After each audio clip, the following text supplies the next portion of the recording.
Check out Paddy Power's new and exclusive Cash Card Plus, available to use online, at ATMs, or even down the local. Paddy Power, you beauty. Hi there, welcome along. It's Thursday, it's the Racing Post Weekend Football Postcast. I'm Bruce Millington, and in the company of Mark Langdon and Ian Wilkerson, as well as Paddy Powers, Ed Quigley. We'll be looking ahead to a really jam-packed weekend. 7 live Premier League games to get through. We'll have a little look at the Europa League, the Champions League final, and all the outstanding issues at the top and bottom of the leagues. First of all, though, the 6 questions to each, and then the one you wish you'd been asked. Mark Langdon, how much do you hate Plymouth Argyle?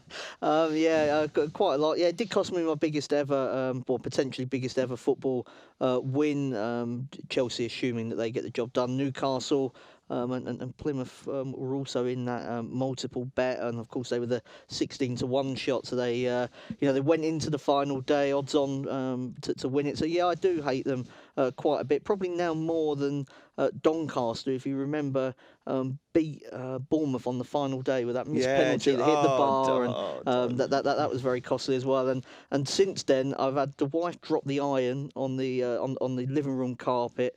My lawnmower blow up, and I think I got done by a speed gun as well today. It's all gone wrong. Yeah, from a losing treble to an even worse treble. What was the major problem with the iron? The iron itself or the carpet? The carpet probably cost a carpet, I would have thought. There's a big triangular hole in it, is there? Yeah, there is. It's not quite a hole, but it's certainly not what it should be. My mum's iron once blew up in the middle of a Super Sunday when Spurs were playing, and she screamed out from the front room, and my dad come rushing in from the kitchen, sat on the sofa and thought Spurs had scored. Oh, right. So he didn't get much of a sympathetic hearing that day. Oh, blimey, you two have got well stocked with iron stories. Any old iron. Yeah. Wilco, is Roy Keane right that Man United should be embarrassed by their league position? Yes, I think he is. I've spent, in the last few weeks, I've made a few regular appearances on here, and I've said quite a lot that it's been the season of the team and not the player. I think they should be embarrassed because they've. What does that mean then? Well, that they've the way that they've formed their team is that they've got all these round pegs in square holes. They've spent £90 million on the world's most expensive player, who, whatever you say about him, people will think that he has had a disappointing season, and it hasn't gone for them. People will point to that they went on a big, long, unbeaten run before their defeat at Arsenal last week, but there wasn't really any sign of real progress. So, I think they should be. They should definitely be in the top 4 with the playing staff that they've got. OK, Ed, your first question. Will Blackburn Rovers bounce back? That must have been horrible for you last Sunday, wasn't it? Yeah, no, it was a very tough day, right? You had, obviously, we beat Brentford, 3-1, and I don't know, you're hoping amongst hope, but at Notts Forest, where I think 2 or 3-0 up by that stage, Sambalonga came back at the right time for them, and Harry Redknapp gave Birmingham the bounce as well when they needed it. Will we come back up? It really hinges on whether we keep, number 1, Tony Mowbray. I think he's done a decent job since he's come in, and number 2, whether we keep the squad. There's a fair few lads on. There's a fair few lads whose contracts are about to expire, and a few lads who are Sam Gallagher was on loan. He definitely won't be with us next season, and he's probably one of our better players. And have Charlie you priced it up yet? No, but I've heard other firms go up with Blackburn at about 10-1. I mean, that seems big enough to me, to be honest. But I would have had them about 7s or 8s. But it depends on the summer. A lot hinges on the summer. Do you think Pompey might be favourites? Yeah, I think Pompey could be well up there as well. Yeah, Pompey have plenty of money, so. Yeah, they could spend in the summer, and you often teams often do a back-to-back promotion as well, and conversely teams do a back-to-back relegation as well. Don't say that. Well, Blackburn nearly did it themselves actually, but yeah. So hopefully we get back up, but it hinges on the summer. Righty-ho. Mark, talking of promotion, who will be promoted to the Premier League from the playoffs? I definitely think Fulham are the rightful favourites. They've got the easiest semi-final tie against Reading, even though Reading finished 3rd. I'm just struggling to work out whether they're a value bet, actually, but maybe Sheffield Wednesday are the value call. I fancy them against Huddersfield. It was interesting. Harry Redknapp was speaking about Huddersfield, so he went to watch them the other week, and they were out on their feet. And I definitely think there's been a downturn in performances, really, even though the results have been okay from Huddersfield, and the goalkeeper suspended, isn't he, for the first leg? So Fulham are the rightful favourites. If I was having a bet on it, it'd probably be Sheffield Wednesday. My friend Kareem is a Huddersfield fan, and he goes a lot. And he's always been worried this season about that because he says they play at ridiculously high tempo. Obviously, he's a Klopp disciple, isn't he, Wagner? And he's been really worried about this kind of fatigue factor. So maybe that is coming home to roost. Wilco, who will win the Champions League final? It's going to be a cracker, isn't it? Yeah, I'm really looking forward to it. I think Juventus might win. I mean, I hope Juventus win. I'd like the I like the fact emotionally, I'd like Buffon to win a. The big one, the one with the big ears, and but I think I will take I'll take organisation over flair. Really, I mean Real Madrid do look good, and they did grind it out, for the result, for the tie against Atletico, even though that showed a lot of maturity, the way that they dealt with conceding 2 early goals, that have made a few teams sweat a bit. But I love the way Juventus are organised. I like the way they hit teams on the break. I think that could play into their hands. I don't watch football to marvel at organisation. I mean, you just take it for granted they're organised. Don't you like teams that are well organised that win you money, though? No, not really. I assume all teams are going to be well organised. I like teams that do amazing things. Well, they are good. Don't get me wrong. I love them. No. What I like about Juve is that they're well organised, but they use that as a platform to also score fantastic goals and do brilliant things. I'm not saying that organisation. I mean, well, I was explaining why I thought they'd win. Fair enough. What's the latest betting there, Ed? So in the match betting, Juventus are 15-8, the draw is 23-10, and Real are 6-4. And then to lift it out, Real are 3-4, and Juventus are 11-10. Okay, and Ed, final question for you. Which team have been the hardest to price up this season? Which ones have you really, really struggled with week in, week out? Yeah, I'd say Jeff Lee Jordan this season, Southampton have been tricky. Right now, I would say quite possibly Liverpool are kind of tricky to price up because they're going off so short away and stuff like that. They're going off short quite at home as well. Yeah, and Man United would be quite tricky as well, given that they seem to have chucked the league and they're obviously going all out for the Europa. But they do have strength and depth in their second string as well, and they can be quite tricky to price up. All right. Okay, dokes. Interesting stuff. Mark, which question do you want to answer? I'll take the Champions League final. I think Juventus will win. Actually. Well organised. They are well organised, and I don't think Real Madrid are particularly well organised. Richard Hughes, the former footballer who played for Pompey and Bournemouth, whatever, he tweeted last night that Real Madrid, I think he said that a good bad team, and I think what he meant by that was that they going forward they are they can be stunning. I mean, they scored in 61 straight matches, but you can get at them. I mean, they're so badly organised, I think. I mean, Zidane, if you swap managers, Zidane and Simeone, I mean, Real Madrid would have probably beaten Atletico by 7 or 8 goals, I think. I just think they're a real shambles at the back. They were behind against Bayern Munich. They were behind against Atletico. They were behind against Napoli.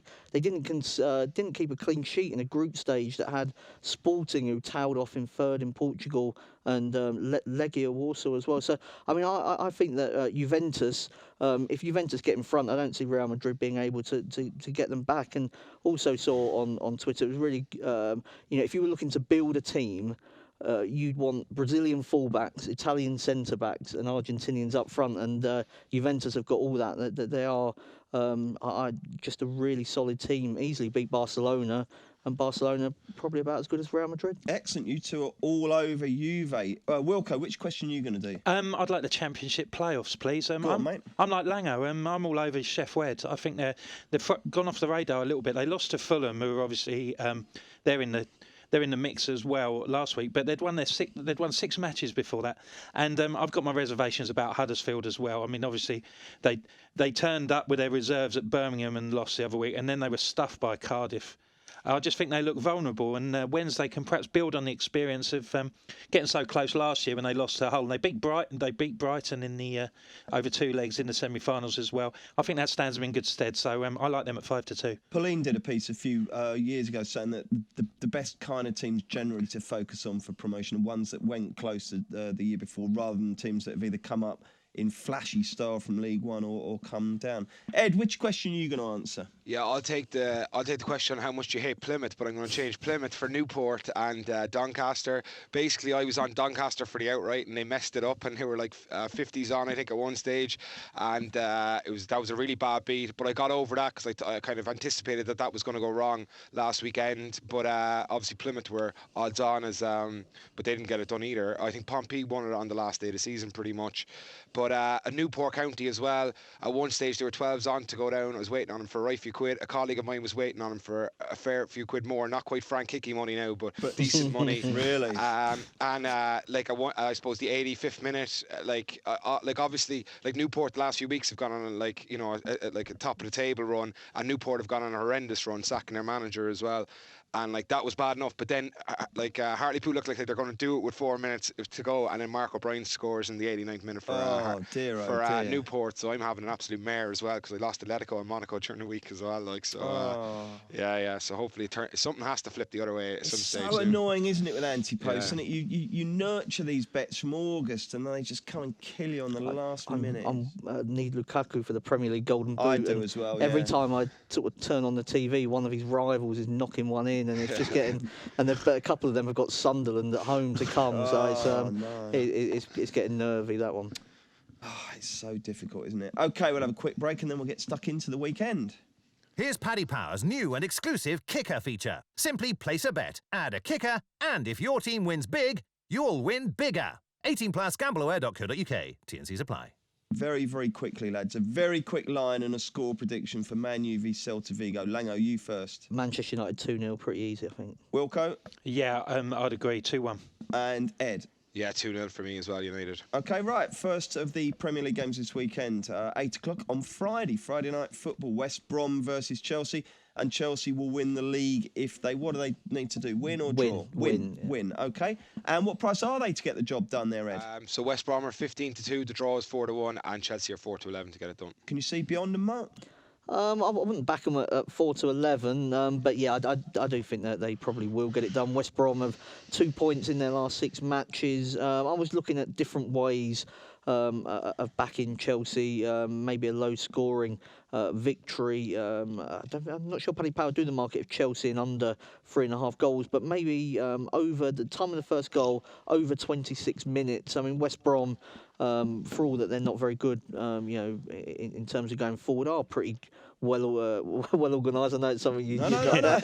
They are defensively resolute. They held on for 76 minutes at Stamford Bridge before Diego Costa capitalised on a mistake, and I think we'll see Chelsea just sort of grinding them down and just getting the job done as they have so often this season, particularly away from home. Not always been very flashy, but very efficient, very consistent, and I don't see them being troubled by West Brom's sort of set pieces, say as much as what Arsenal were when they were turned over at the Hawthorns. I saw an interesting stat this morning that West Brom score from 10.1% of their corners, whereas the average goals per corner is 3.7. So that's amazing. It is. Isn't it? I mean, I did a piece. Actually, it was on the day of the Arsenal game on why Arsenal would beat them, saying about West Brom.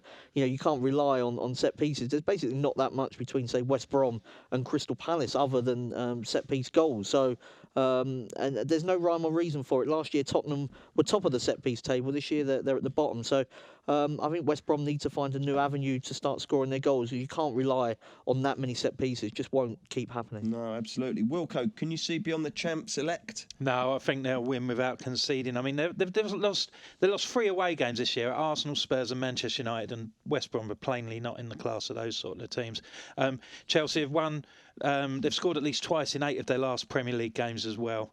And they're playing Albion at a good time. They beat Arsenal, as the game that Mark's just talked about. But, that's the only game they've won in their last 9, and they've not scored in 4 of their last 5 home games.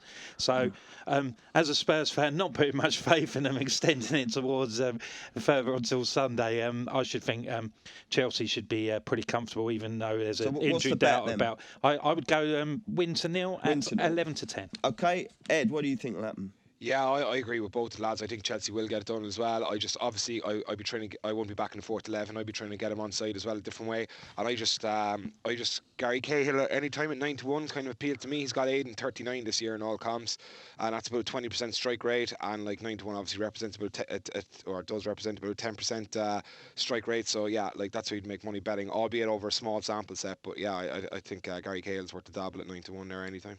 Do you always do the first score as well there, or so say you back Cahill and he scores the first goal, would you be pissed off there, or would you just accept that's the bet? No, I'd be pissed off. Yeah. But like I don't always do it. Yeah. Okay, 9-1 sounds pretty decent price. Saturday 12:30, Man City versus Leicester. How do we bet here, Frank? Ed. Sorry. Man City. That's the reverence I hold you in. I've got you up there with Frank. Yeah. Man City 1-4. The draws 11-2. Leicester 10-1. Mark.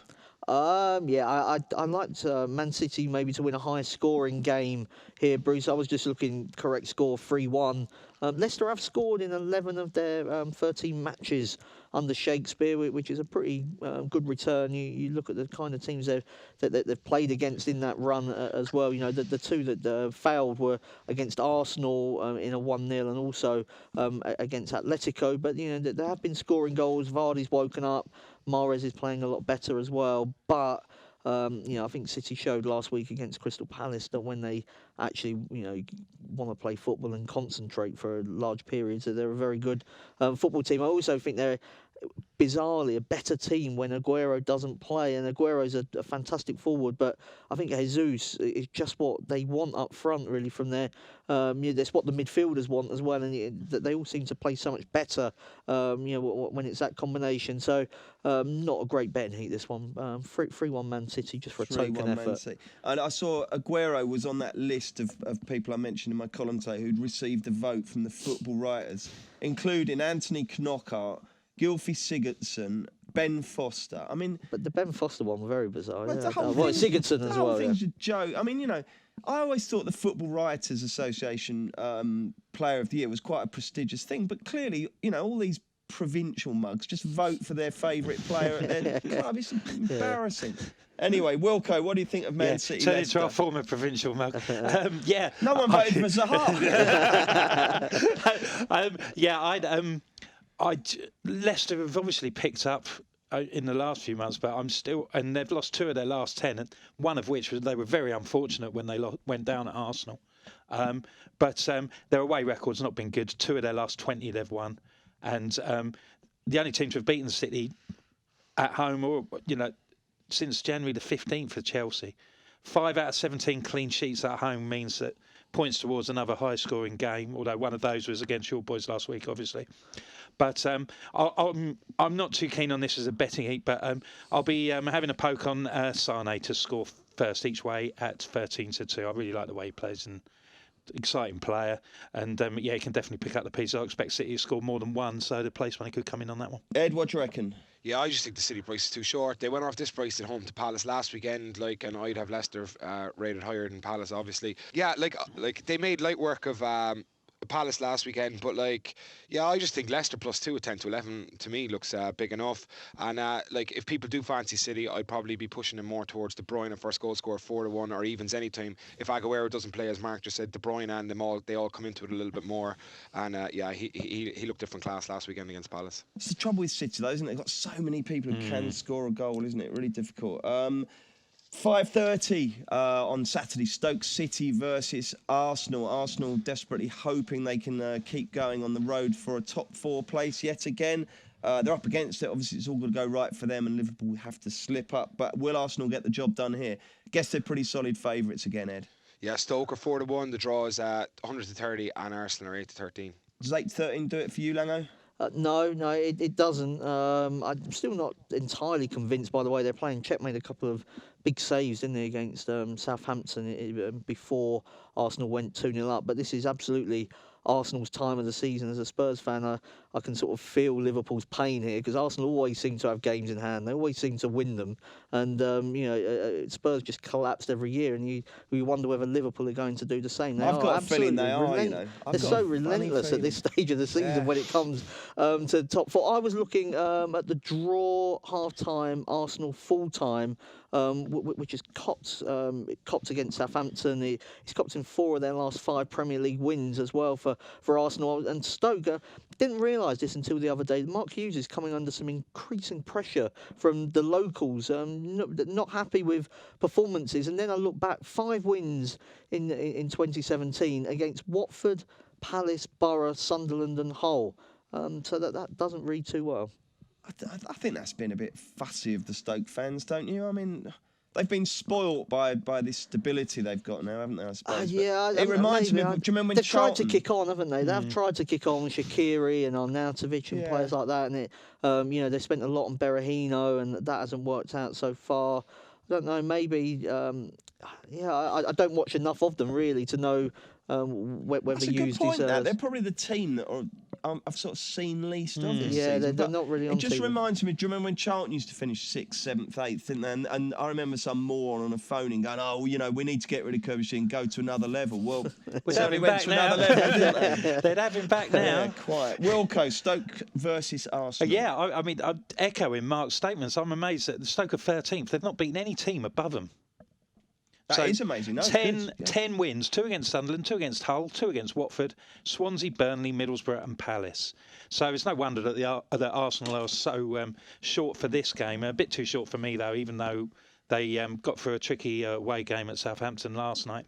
I'd be looking at the first goal scorers again, and I'll take a punt on Danny Welbeck after a good performance against United on Sunday. Scored a goal. Perhaps this is a good chance for him to get a few games under his belt. He's always had the ability. I always think he's a just can't quite player. They always say, and Danny Welbeck, he just doesn't quite get on the end of stuff, or he's just offside, things like that. Just the small margins, he could be really good. So 5-1, first goal. Okay. And Ed, what's your verdict here? Yeah, I agree with the bat lads. I think the Arsenal price is short, but I actually think the price could get shorter. Like, United went off this price during the earlier on in the season, and there's a big, I suppose, motivation factor here. Like, as the Stoke have not much to play for, and Arsenal are obviously all out for top 4. Same as ye, kind of like Stoke. I haven't paid much attention to the season. I thought Stoke were having a poor season, but they're 13th. They could feasibly finish top 10 yet, and they're kind of expected. They're kind of are where they're expected to finish at the start of the season. They've only lost at home by more than one goal twice, and that was to City and Spurs. Couple that with the fatigue that Arsenal would have had from playing last night as well. I think Arsenal to win by 1 at 13-5 represents a bit of value. That all sounds very sensible. Okay, let's get the Saturday naps. This will not be beaten. Where are you going for yours, Mark? I'm going to the Bundesliga. I've got a massive game in the Premier League. I need Bournemouth to finish in the top half. They've got Burnley, but hoping they get the job done. But I think the Bundesliga offers a better Saturday bet. And it's Bayern Munich, which you don't say too often in the Bundesliga. They're usually going off about 5s on, but they're away at Leipzig. This is the biggest game left of Bayern's season, given that they've got nothing else to play for. They're already champions. I think they're going to want to sort of send out a statement to the team that's in second. Leipzig are 10 points behind them. The goal difference though is 35, which I think maybe highlights the golfing quality between these two teams. They're going off around about the 10-11 mark, and Bayern were 11-10 to beat Dortmund, and I think that Dortmund are quite a bit better than Leipzig, so 10-11 seems to represent value to me. Sounds like one of those prices that if you didn't take, you'd kick yourself, wouldn't it? If they Bayern don't go off 10-11 very often in the Bundesliga. Wilco, what about you? I'll be keeping a close eye on the game at Dean Court as well, because I think that's the best bet of the week. Over 2.5 down there. Burnley won their last game away game at Palace, and they should have no fear about going forward against a Bournemouth team who are quite leaky at the back, but they're very bright going forward as well. Only the top 5 have scored more home goals than Bournemouth this season. I think they could I really like Bournemouth. I think they could kick on, and perhaps if they can get a bit more security at the back, I think a signing of John Terry for a season could be a really good bonus for them, because they've got a lot of talent going forward, and I really like it. I think they could push on next year. 12 of the last 13 games at Dean Court have featured at least 2 goals, so overs at 4-5 for me. Overs at Dean Court for Wilco. What about you, Ed? I'm going to go with Rome at 6-4 against Juventus. I thought this would be a lot shorter. The Coppa Italia, which Juventus play Lazio in, has been moved to next Wednesday. It was originally scheduled for the weekend of the Champions League final. Obviously, they had to move it because Juve progressed. So that's on this Wednesday coming. And like this game's on Sunday night, and like Juventus are definitely going to rest a lot of players. Like I can see the likes of Quadrado, Stuaro, Bonacci, all them starting, Nito even, and Roma should have enough. And I think the 6-4 could look huge Sunday night.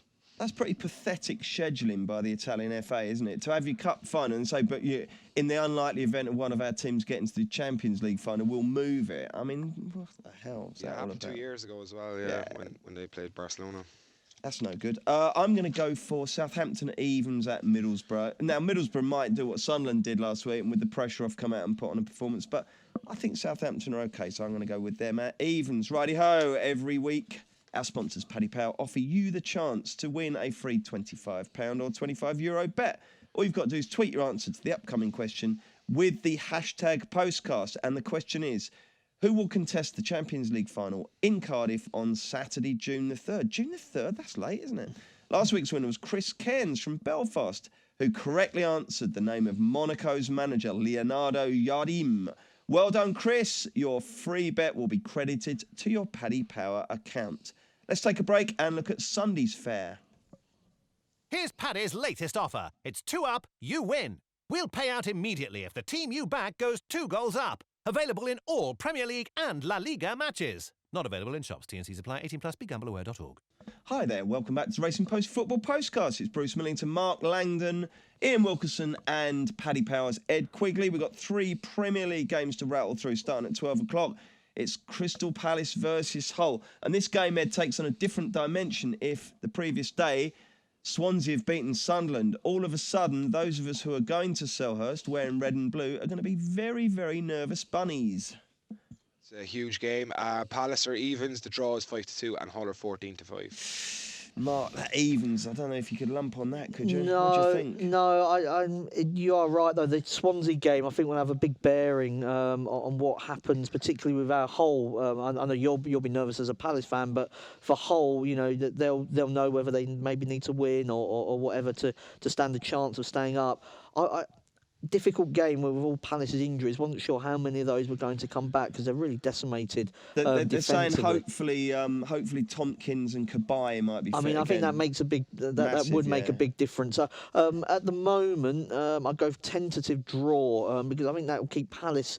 I don't really feel the need for Palace to go desperately searching for the win, and I'm not sure Hull are good enough to win. They may well need to do that, but I think Big Sam, he's been in these sort of situations many times, and he finds a way to sort of manage the situation quite well. And I'm not expecting a very adventurous performance from Crystal Palace, but just enough to keep Hull at harm's length from them. How do you like the Jeffrey Schlupp centre-back experiment? No, yeah. That's why when you're saying, who could come back, I mean, I'm not saying they chucked the game at City, but I mean... It was dreadful, wasn't it? Could have played Sam at centre-half, might have got a bit better. I mean, it looked hard from the moment you saw how many players were out, to be fair to Big Sam. I'm not quite sure what else he could have done. Really. No, I suppose not. And I suppose there was a theory behind it, wasn't it? He said that City got a very mobile forward line, so he wanted athletic defenders, but didn't really work. What's going to happen here then, Wilco?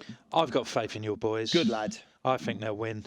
Hull have obviously got to go on the front foot, but their away record has been dismal. They've only won once on their travels, and that was in Swansea in August. So you can't just click your fingers and switch it on when you need to. You can at Palace. But Burnley did. Sunderland did.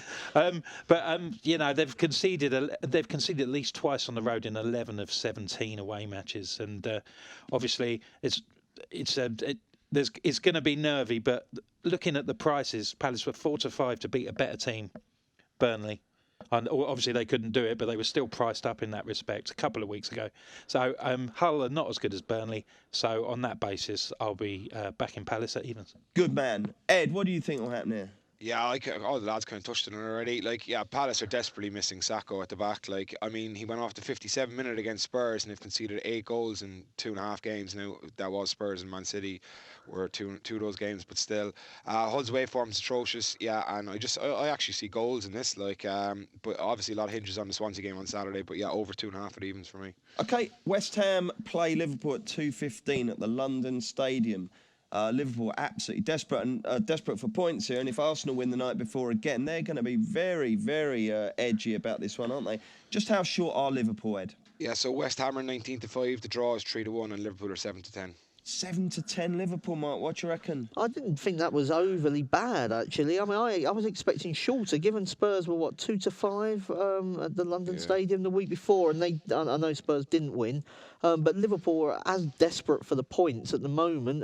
We assume that Arsenal get the job done as we speak. I didn't think the 8-11, 7-10, sorry, was that disastrous. I know they've not been playing as well recently, Liverpool, but West Ham, other than that sort of performance against Tottenham, have not been very good themselves. And I think that you've got to ask questions of Slaven Bilic if the players can do that sort of when they want in a big game. And then I think it could be a bit of after the Lord's Mayor show, whatever that actually means. But you get the impression that West Ham sort of put everything into that game against Spurs and could quite easily just fall back to being what they've been for most of the season. If they do that, then I think Liverpool are okay at this price. I guess that the Lord Mayor's show used to be a massive thing. I don't even think it's on the telly these days, is it? But anyway, I guess everyone used to get so up for the Lord Mayor's show, and they probably all went off and got absolutely wasted and had a really good time. And then Lots the of next gin. time, oh God! It always used to be on before Grandstand, didn't it? It did, yeah. So the Grandstand always used to suffer, I think. I used to get it mixed up with the Trooping of the Colour.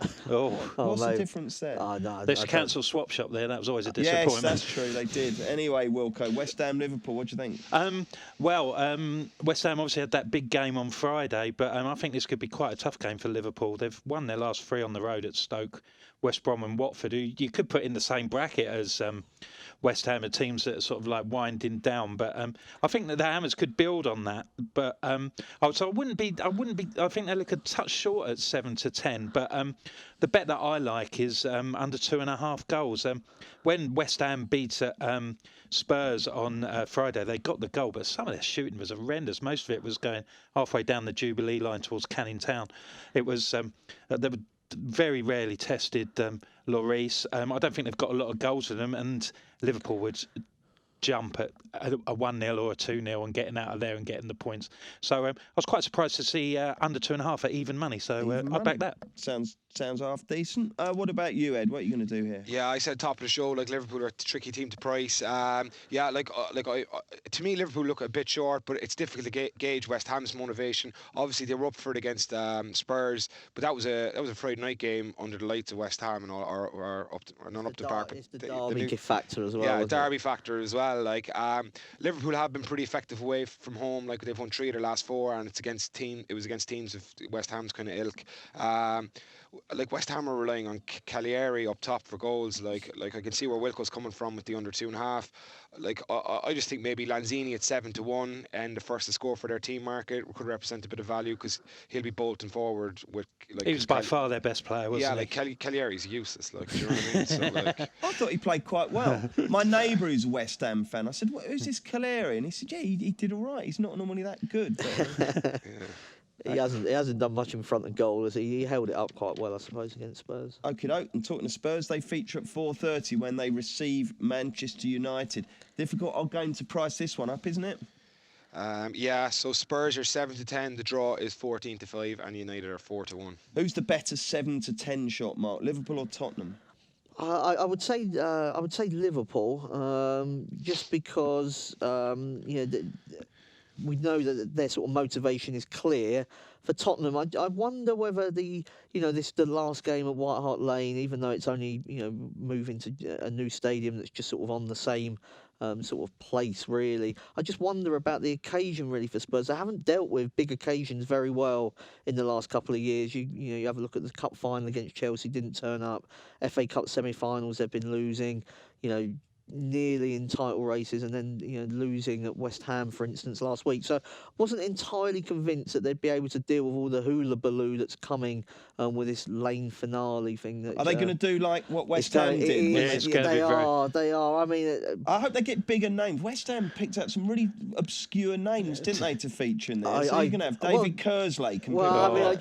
Sol Campbell's furious he hasn't been invited. There was a great tweet that someone said, well, why is Sol Campbell bothered? Arsenal were all invited to White Hart Lane and none of them turned up. That was very point. But I was looking here for this game over 2.5 goals. United matches in these big games have been low scoring, but that's when they've been kind of playing that way, for a specific reason. I don't think they'll have the same focus, and I was expecting this to be a more entertaining match. Not been ultra convinced by Tottenham defensively, actually, in the last few weeks. He's been messing around with the fullbacks, and even in midfield, hasn't quite been to the same standard that I saw earlier on in the campaign. So overs for a White Hart Lane sort of finale to finish with a bang. Excellent. Well, presumably Chaz and Dave will be there. They are. They've got to be, haven't they? Yeah, they've tweeted they'll be there. Klinsmann's turning up again. He was there the other day. Yeah, I suppose it'll Martin be Chivers.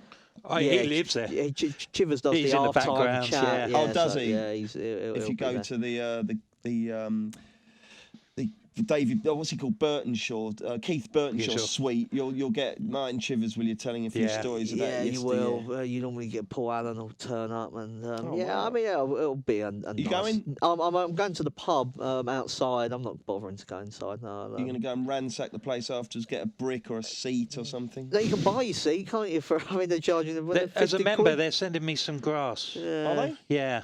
Blimey. Well, my dad informs me, so I'm waiting with bated breath to get that. I don't know what I'm going to do with it because I live League club in drug dealing shop. Living in a second floor flat. I don't know what I'm going to quite do with it. But if you go over to Spurs, you'll see the new stadium being built around it at the moment. It's incredible. So it's going to be. It's not like a team moving, but because they want to sell it off as a sponsorship, they're not going to call it White Hart Lane? No, they're not. So that's mean. That's why they are. I think making a bigger deal, and you can buy the programme for a tenner as well if you so wish, which I won't be doing. At least they played for both clubs. They haven't done that this week, have they? United, quite handily take Tottenham's best players. Berbatov, Sheringham, Carrick. Of course they do. Yeah. And Alan Brazil. Alan Brazil. They played for both clubs. Terry Gibson. Absolutely.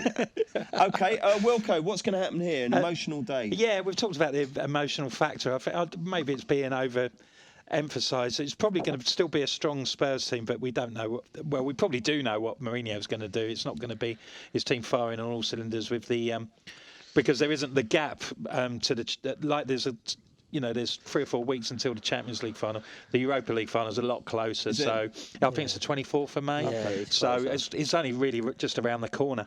So I think they'll be not taking things easy, but we might see a few more less familiar names. And the title's obviously gone for Spurs. So I'm just going to keep it simple, really. 11 goals in his last 7 games at the Lane. Harry Kane, first goal. Harry Kane. What price is Harry Kane, Ed?